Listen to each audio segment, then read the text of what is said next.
The excitement is building. Get ready for the best day ever. We're less than 24 hours away from the start of this year's state fair. Today, health inspectors are examining the food vendors, and we are live on the Midway where those checks are now underway.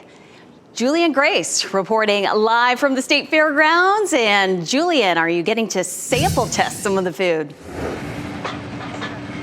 No, not able to do that just yet, Renee. But I can tell you what a gorgeous day for food inspections. But first, let's talk numbers. Currently, there are 150 food vendors out here and 12 inspectors. And all of those food vendors are going for this right here, the gold coveted permit right there. That permit allows the food vendors to serve the general public.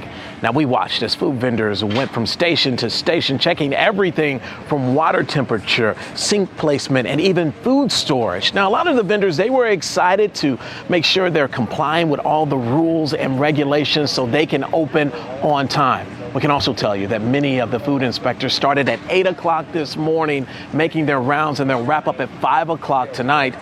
Now, one of the big questions out there, though, what happens if one of the food vendors fails? Well, this is what happens. We're told that they will not be able to open their stand until they get the problem fixed. Once they get the problem fixed, they will get that gold permit, and then they can open to serve the public.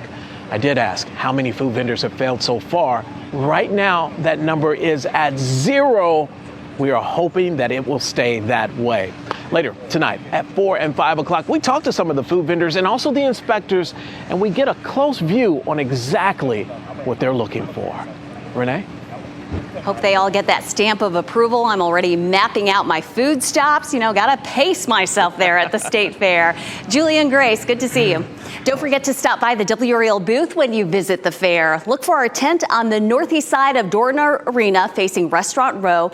It's our traditional spot. Tomorrow, Mike Mays and Keely Arthur will be there from 2 to 3 in the afternoon. Then on Friday, Jeff and I will be there from 10:30 to 11:30 a.m.